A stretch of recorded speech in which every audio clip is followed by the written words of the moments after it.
Hi folks, my name is Chris and I'm the artist and co-founder at Explorer Maps. Hi, this is Vanessa, Chris's wife. I have been a #1 fan of Chris's art since I first met him in the late 1990s. Which map will you get to help you treasure your own special times? Please be sure to use the promo code Mandela for a discount when you visit explorermaps.com.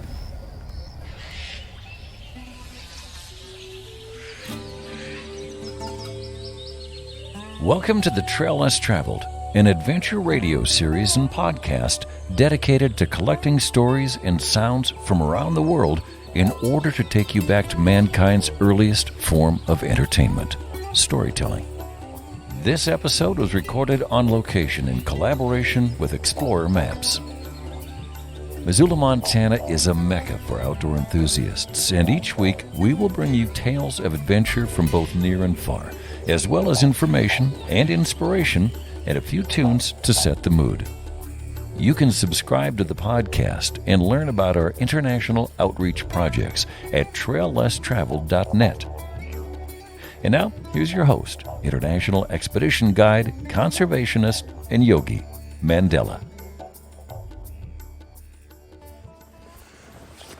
This afternoon, The Trail Less Traveled is being recorded in the Lamar Valley of Yellowstone National Park, and I am currently hiking back from the Rose Creek Pen, which was one of the pens that was built for wolf reintroduction in 1995. And it's an amazing view. I'm actually going to hand it over to Sam Archibald. He is lead field instructor for Yellowstone Forever.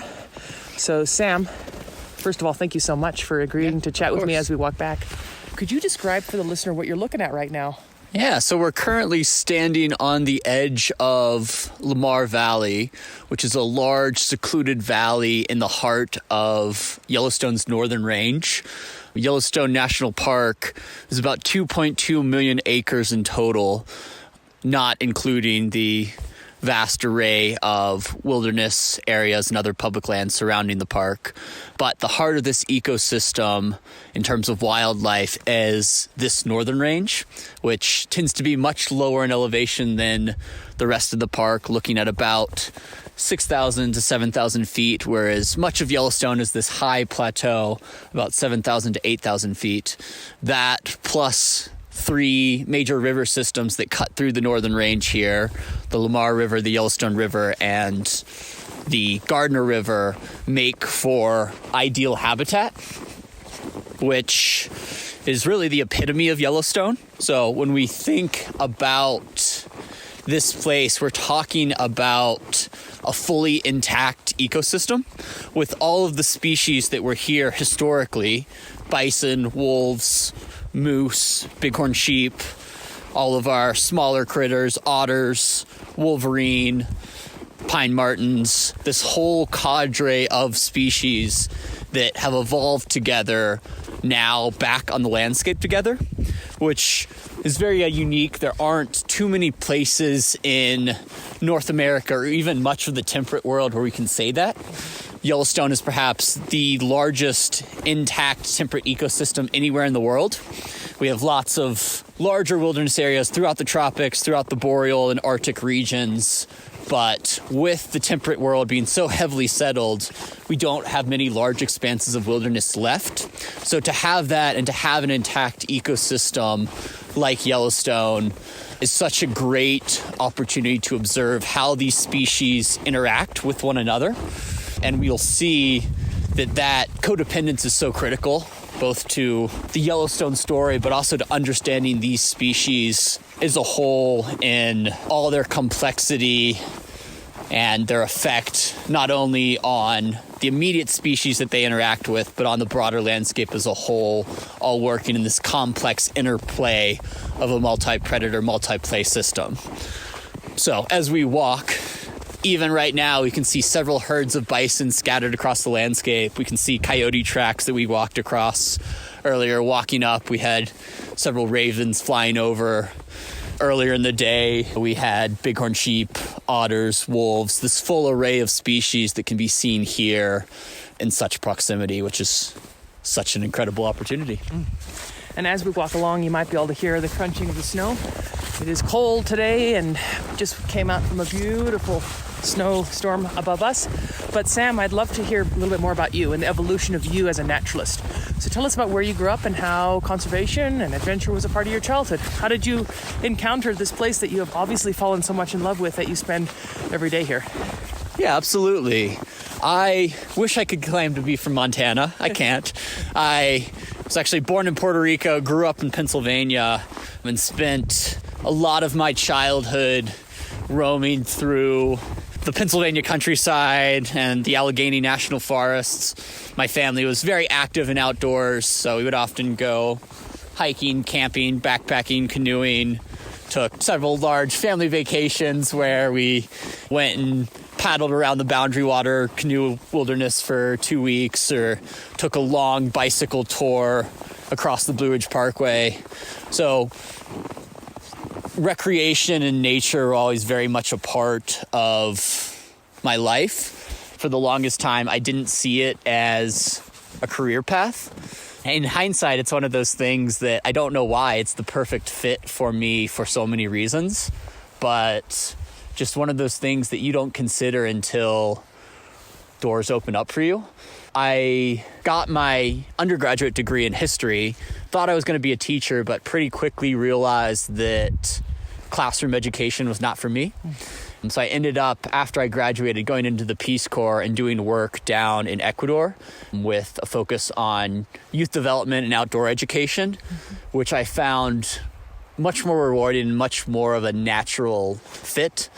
So when I came back to the States after service, I ended up pursuing my master's in environmental management, and that following summer got a job working in Yellowstone as a park ranger, helping out with the Youth Conservation Corps program that we have here, which is a very cool program. Yellowstone is the only park unit that has a residential corps.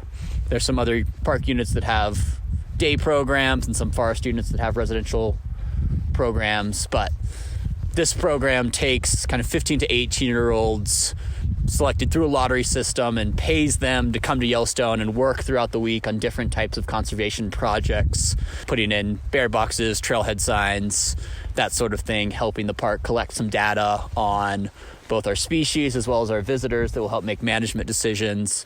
And then the youth get to recreate on the weekends and explore this ecosystem. So that was a wonderful introduction to Yellowstone.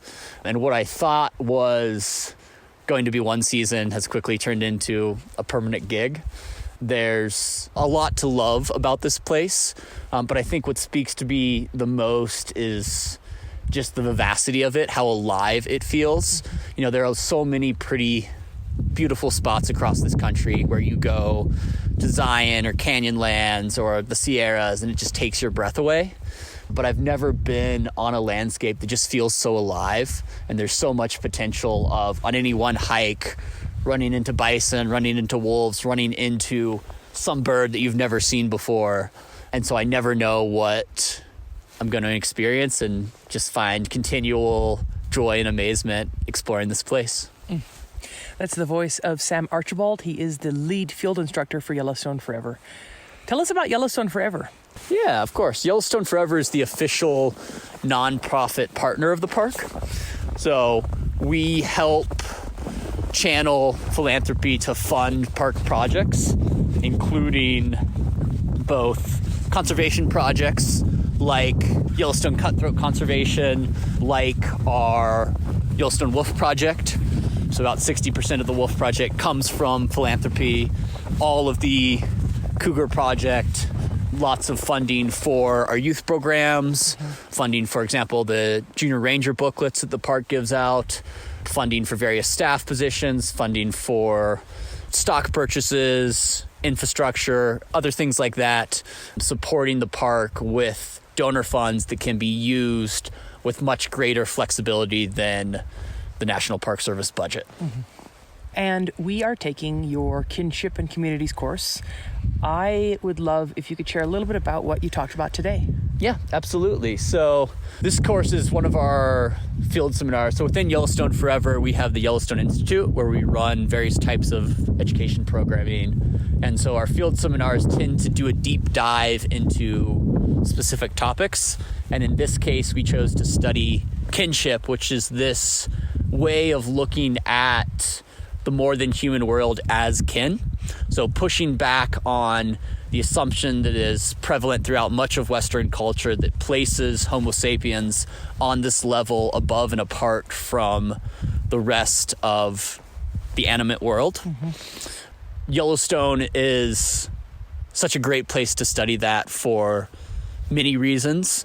One of the key components of kinship is this idea of reciprocity, right? Being grateful for all of the gifts that we have been given, the life-sustaining air, the water, the food we eat, that all comes ultimately from the land, even though in industrial society, it can often be hard to acknowledge that. But with those gifts comes responsibility to give back, and that can be simple actions like Conservation Corps or personal sustainability, but also on a larger scale, it can be things like rewilding with what we've seen in Yellowstone, with wolf reintroduction, with bison conservation, with protecting our avian species. All of this on the largest scale that demonstrates that humans do have a role in the ecosystem beyond that of kind of the span of negative, harmful impacts. We have a responsibility and a role in actively doing good and helping this land, this place, our fellow species thrive on the land. I love it. Yes, so this morning we looked at a black wolf, and you shared some really interesting wolf facts with us today. I learned a lot about wolves. I was wondering if you could share a few of those and then tell us a little bit about the pen that we are hiking back from as we speak. Yeah, so we were fortunate enough to see the Junction Butte Pack, which is historically one of our largest packs along the Northern Range, and certainly the main pack within Lamar Valley where we are currently. It's been around since 2012, and at one point was close to being one of our largest packs ever, up to 35 wolves, which is absolutely massive, close to 3.5 times the average pack size. But with the nature of wolf packs and being a wolf in the wild in general is fairly difficult. We're currently crossing over Rose Creek here, just with all of the danger inherent in being about a 100-pound animal whose primary prey is a 500 to 700-pound elk. Lots of difficulty throughout daily life. So we see wolves in the wild tend to have very short life expectancies, about 4 years within a protected area like Yellowstone. And with the density of wolf packs along the Northern Range especially, we see these sagas of packs rising and falling and kind of these intergenerational rivalries. So the Junctions are currently on a bit of a downturn. Last winter they had about 22 wolves, but 15 of them were yearlings. So basically teenagers, right? Who, if you have teenagers in your life, you might know that they eat a lot and they don't necessarily contribute a lot to the family. So this past breeding season, we saw the Junctions had several different pups, 5-6 pups at least, but only one of them survived, likely because we had this unbalanced ratio of about 7 adults to 15 yearlings, and we think that the mothers and the pups were likely just not getting enough to eat, which is unfortunate and regrettable, but long-term, wolves are a resilient species, and especially with that social structure designed to overcome all the adversities of the world. So we'll be keeping an eye on them throughout the coming years to see if they can recover from this pup season. They have had a very long, successful run under the current alpha male, and the current alpha female herself is the oldest wolf we have in the park, going on 11 years this coming April, currently 10. We've also seen with wolves, we know experience matters.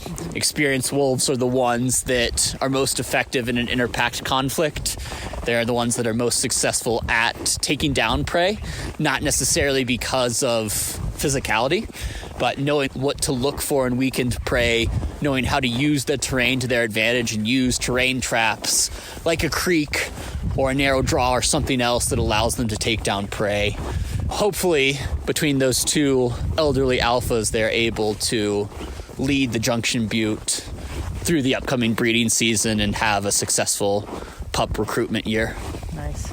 And so we just came back from Rose Creek Pen, and I was wondering if you could end this segment by just telling us a little bit about that pen. Yeah, so the Rose Creek Pen was one of several enclosures that when wolves were reintroduced in 1995 and 1996, wolves were placed in the enclosures as a way to allow them to get accustomed to this ecosystem and recognize the amount of prey available here and hopefully settle down.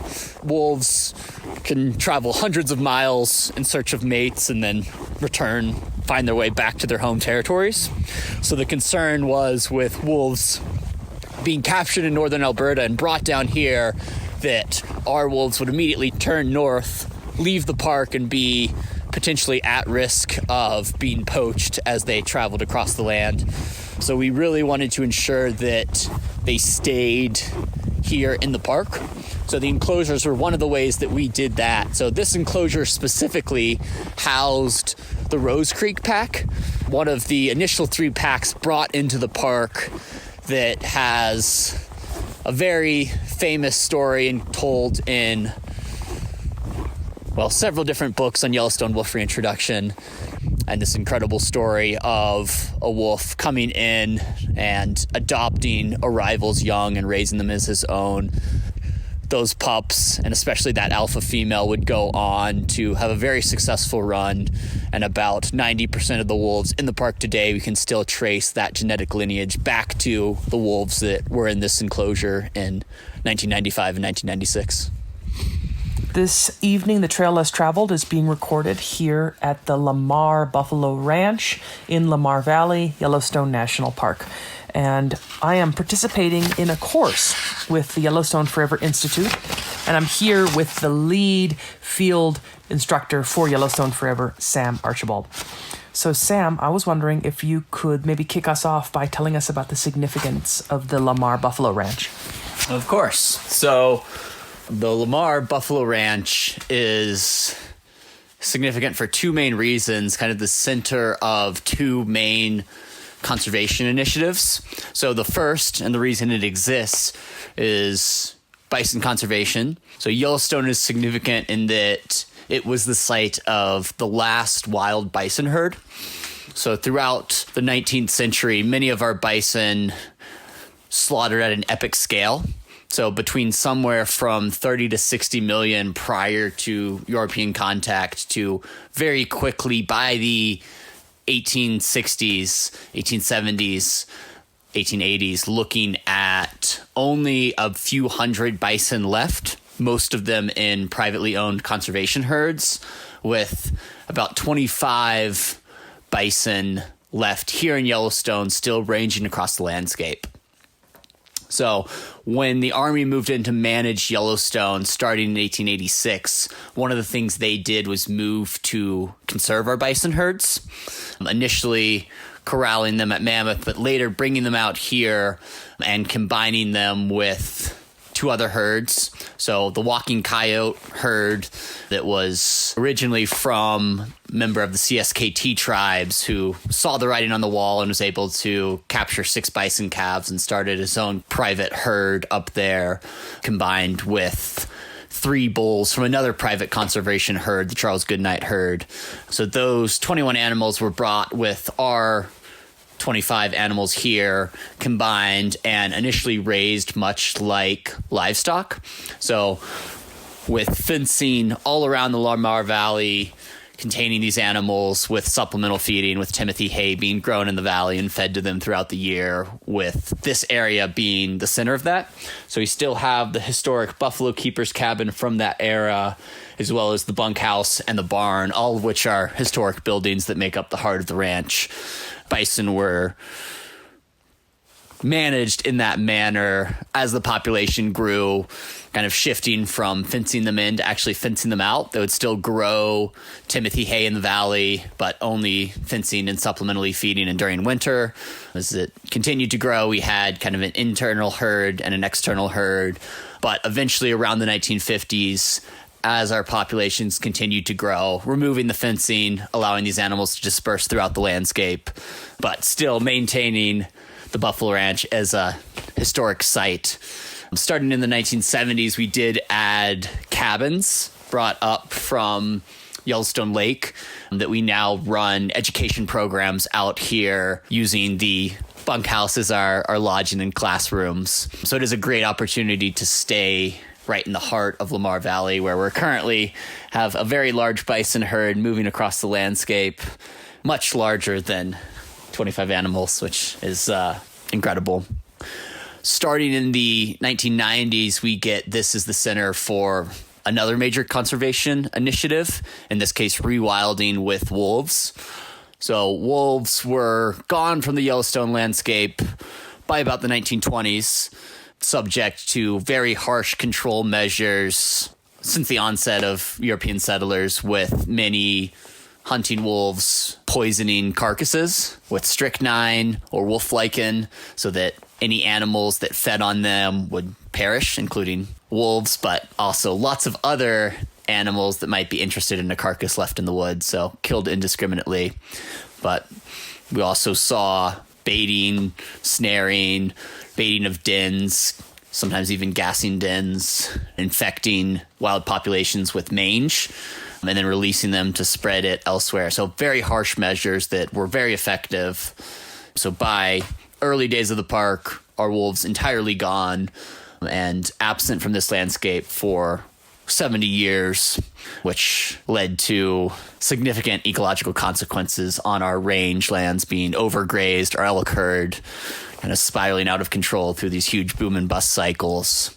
So starting in the 1990s, there was an effort to bring back wolves and restore them.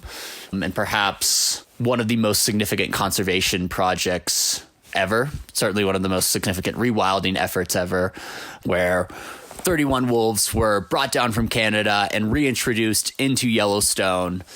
The concern was that with wolves being such directional species, right, they're capable of dispersing hundreds of miles across the land and then finding their way back if they don't find a mate or they don't find suitable territory. So there was real concern that the wolves that we brought down would immediately turn around and start making their way north, which where we're sitting, the park boundary is only about 5 miles north of us.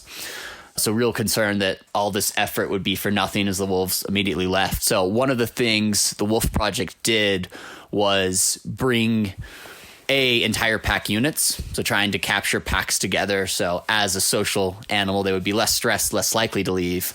But B, they decided to do what we call a soft release.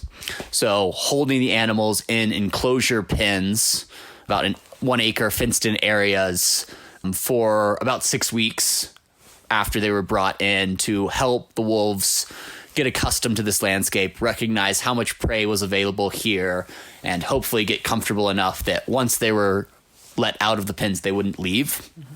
So this area was the main staging area for one of the pens, the Rose Creek pen, that is about 1.5 miles up the hill behind us. There were 2 other pens in 95 and then a few others in 96. But this being one of the main ones that was used for the Rose Creek pack, as well as the following year, the Druid Peak pack, both of which went on to have very successful runs and have famous stories associated with their rise as our wolf populations spread and successfully populated the northern range. That is the voice of Sam Archibald, and he is the lead field instructor for Yellowstone Forever. Now, we are on day 2 of the Yellowstone Communities and Kinship course with the Yellowstone Forever Institute. And today we took a look at humans as a keystone species, and I really enjoyed the conversation that occurred in the classroom today, and I was wondering if you could share with the listeners a little bit about humans and their role as a keystone species. Yeah, absolutely. So one of the key things we see very connected to the buffalo ranch and conservation efforts and rewilding is that when we think about humans' relationship with the wild, we usually frame it in terms of impacts, negative impacts in particular. And there's certainly some truth to there, right? Homo sapiens have a huge impact on the landscape around us. But what we often miss is that we also have the potential, and perhaps many would say a responsibility, to have positive impacts and to do what we can to care for the land around us. So kinship helps reframe our thinking in terms of more of a relationship with the environment rather than what is often a dominant paradigm in Western culture of looking at man as a separate entity, often an entity above the rest of the animate world, which that mindset can lead to a lot of harm and automatically frames conversations in terms of values. So kinship helps reframe this in terms of a relationship, since we intuitively know kind of what's required of relationships. So when we think about what we can do for and with the natural world, it helps frame the conversation instead of around climate change and sustainability and all of these abstract things that are very important, but also are difficult for us as individuals to grapple with. Right? Thinking about global warming can often just be overwhelming to the point that it's crippling. This crippling inaction of, this is not a problem that I can solve. But kinship helps reframe that to focus on the things we can solve and the good we can do. So very connected to our stories in Yellowstone of bison conservation, of wolf reintroduction, both significant examples of humans playing a key role in bringing these species back from extinction or extirpation, and instead of trying to dominate their will on the land and impose their will on the land, trying to work with the land and with these natural systems, using species like wolves and their relation to everything else, beavers, elk, willows, aspen, cottonwoods, moose, bison, building on those systems and those relationships to work with the land. Can we highlight the ways in which the National Park Service is working with the Intertribal Buffalo Council to reintroduce buffalo onto tribal lands? Absolutely. That is a key part of the conversation. So starting in 2019 with funding from Yellowstone Forever, the park has an interagency bison management plan. And as one of the components of that plan, the park has a bison quarantine program where bison are captured as they're leaving the park. So not actively capturing within the park proper, but especially in years where we have a harsh winter, bison, being migratory animals, often tend to leave. So as they're leaving, capturing them at the park border, rounding them up and testing them for brucellosis, which is a bovine disease that causes stillbirth, heavily regulated in the cattle industry, and part of the reason why bison are a controversial species and why it's difficult to have them moving about on public land, since there are real concerns that they could potentially spread brucellosis to livestock.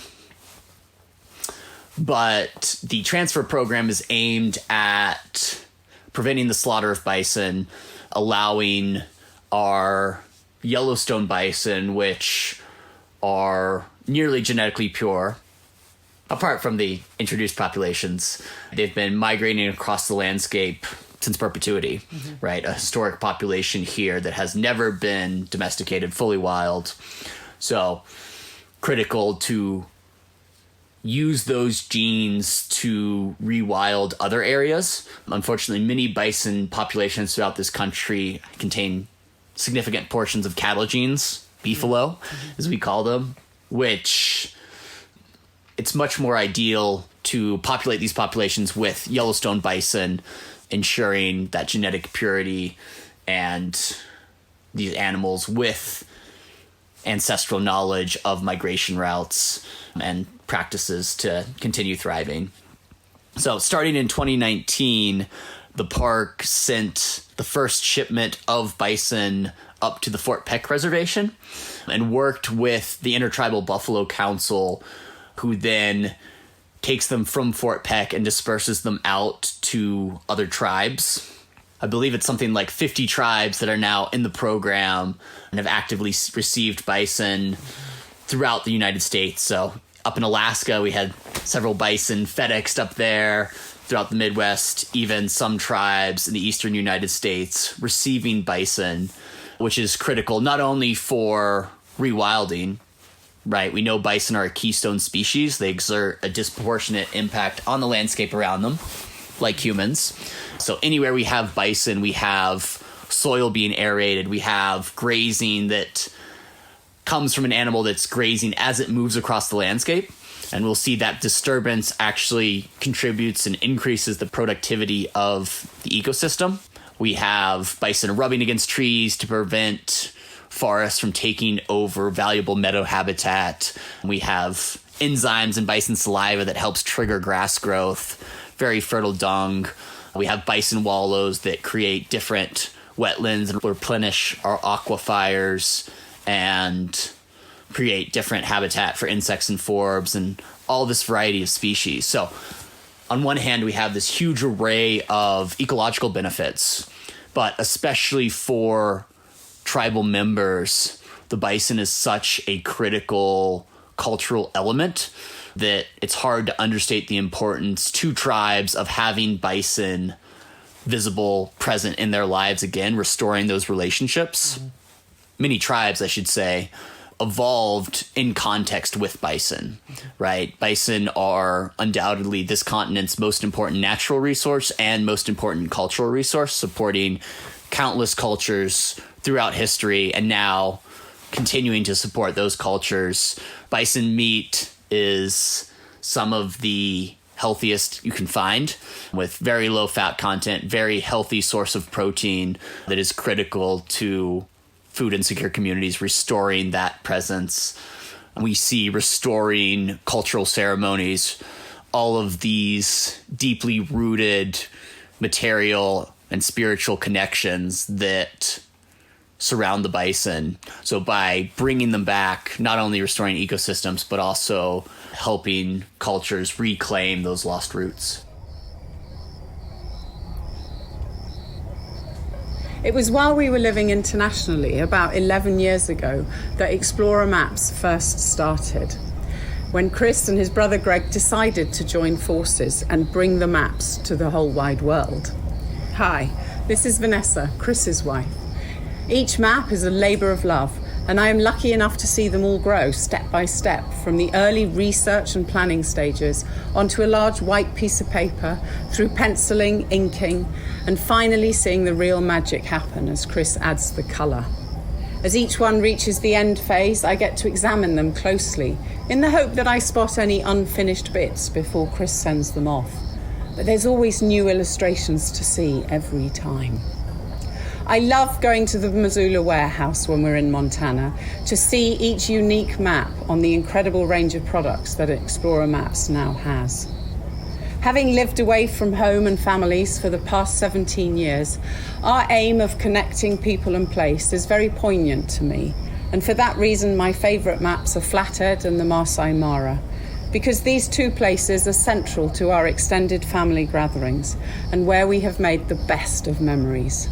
Which map will you get to help you treasure your own special times?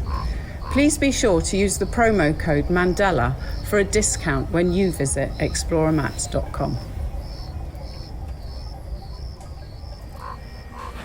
I am here with Sam Archibald, the lead field instructor for Yellowstone Forever, and I am here participating in his field seminar. We're looking at communities and kinship in the park. Sam, I was just looking at the list of all the programs and offerings and opportunities there are to support Yellowstone Forever, support wildlife within this ecosystem. I was wondering if you could share some of the ones that pop out to you. So Yellowstone Forever is the official nonprofit partner of the park. We support the park through education and philanthropy. Education being the Yellowstone Institute that hosted this class, as well as many other courses from field seminars that dive deep into a certain topic like wolves or ravens or geology, often taught by outside experts, as well as a variety of other programs that allow people to experience the park.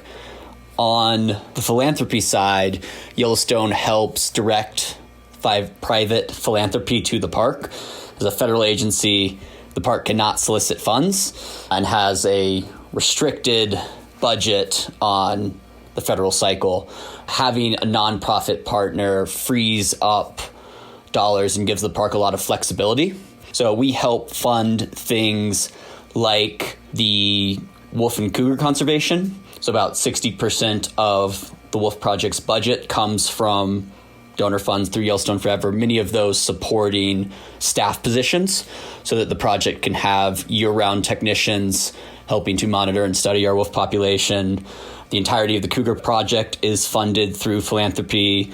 Much of our native fish restoration, dealing with the Yellowstone cutthroat, comes from private philanthropy. The bison transfer program out at Stevens Creek, helping to capture bison as they're exiting the park and send them up to the Fort Peck Reservation, where they're transferred to the Intertribal Buffalo Council, and from there dispersed across the country to tribes, helping to restore both ecosystems and native cultural traditions.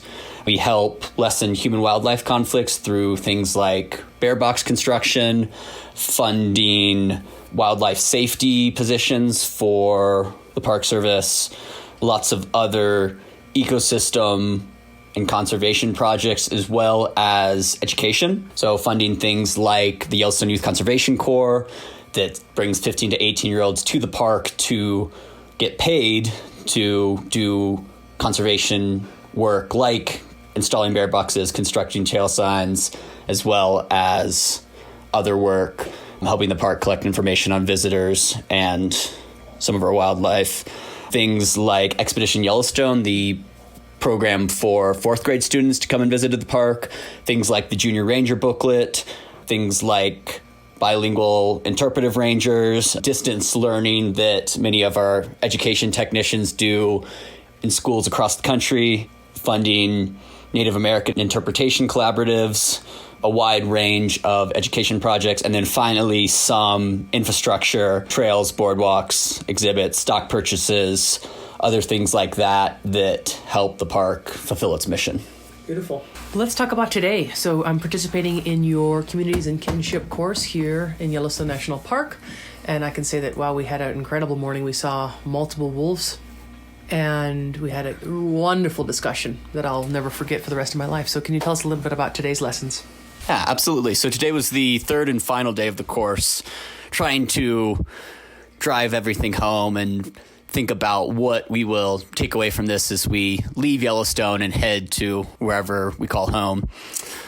We spent the afternoon discussing the ramifications of this kinship model, looking at the world with an emphasis on relationships and all that we share with the more than human world, as well as our responsibility towards our more than human kin, with kind of two dominant questions in mind. The first, looking at this idea of what kind of ancestor do I want to be, that comes from Michael Dahl and Winona LaDuke, recognizing that whether or not we choose to have children, we are kin and we are ancestors, and everything we have is borrowed. Like the air we breathe, the water we drink, the bodies we have, we are, is borrowed from this thing we call Earth, and will go back. And so the question is, what kind of legacy do we want to leave? What kind of legacy are we currently leaving in our day-to-day actions? And how can we use the time and the position that we have to be good relatives to both the generations that come after us, both human and non-human? There aren't easy answers to that. Obviously a very difficult question, but I think Yellowstone provides some really great examples.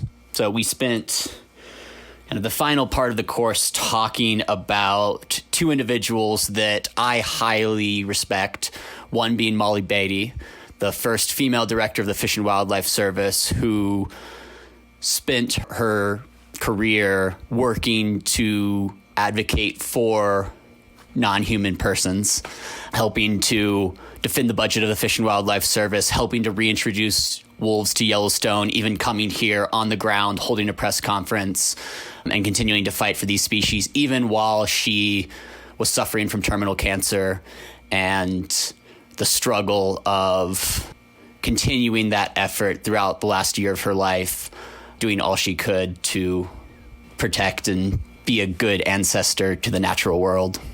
The second person being Mary Marr, who was only our third permanent female ranger here, spent her career working her way up through our wildlife research division, achieved a supervisory role, advanced a lot of our understanding about this key species and the social dynamics of matriarchal herds moving across the landscape, who ultimately resigned her position to work as a research tech and spend more time out in the field directly with these animals, a decision that I really respect.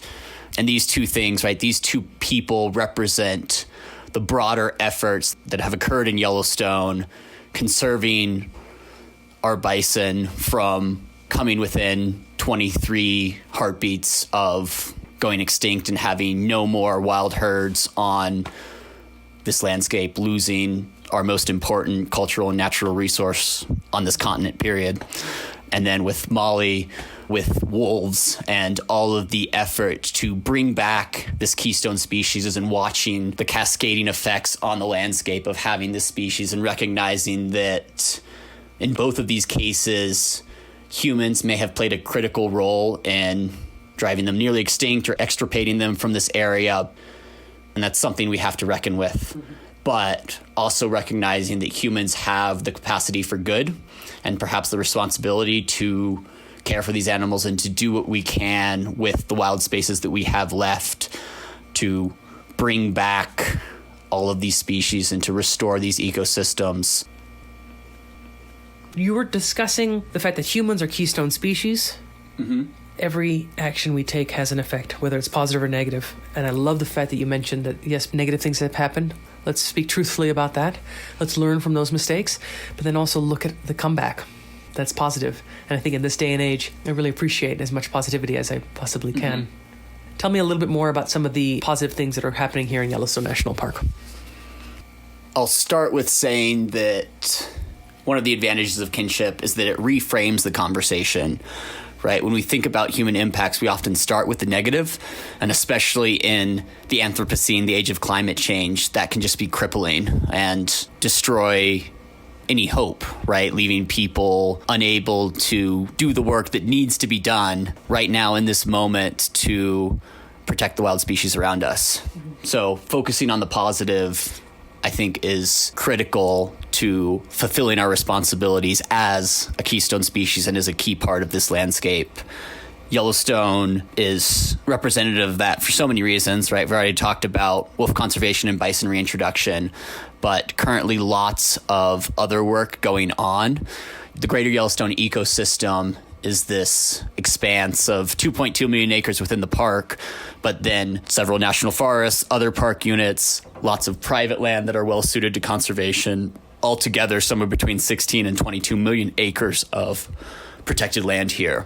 So that makes for great habitat for lots of our sensitive species, like wolverine, like wolves, like great gray owls, and not only having habitat for these species, but also being able to study all of these species working together is critical. You can make the argument that we can't understand species individually, right? We are all part of a community. We are all part of this ecosystem. And we've seen that play out with wolves and elk, with what often seems like this very linear system having huge consequences with grizzly recovery, with cutthroat, right? How do fish kill elk? Mm-hmm. When we look at lake trout introduction and how that has shifted what grizzly bears feed on in the spring towards elk calves, significantly affecting our elk population, with the recovery of our grizzly population as a whole, with our cougar population. All of these interdependent systems working together are critical to understanding how these animals function. So there aren't many other places in North America where we can study all of our megafauna interacting with one another. So that's critical. If we want to talk about other conservation initiatives, there's so much going on here with native fish, with swans, and preserving Yellowstone's trumpeter swan population, with monitoring sensitive species like our pika and whitebark pine, and looking at how they are responding to an increasingly warming world. So much ongoing research that is critical and inspiring when we look at the resilience of a holistic landscape.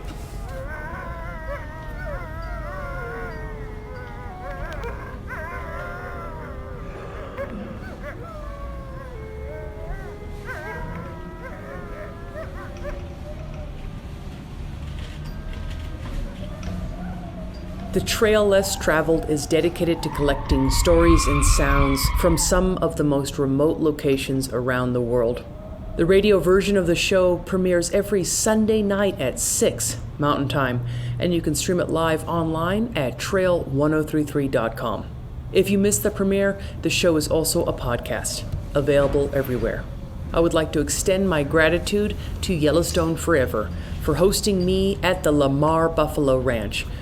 I would also like to extend my gratitude to a small family business based in Missoula, Montana, Explorer Maps. Explorer Maps and the Trail Less Traveled are combining forces to connect people and place through art, history, culture, conservation, and storytelling. You can learn more by visiting exploremaps.com. That's it for this week's adventure, my friends, in Missoula and around the world. But until next week, please remember, conservation is not a spectator sport. Living in Missoula is a privilege. With privilege comes responsibility. Get informed, get engaged, and use your voice on behalf of wildlife and wild places.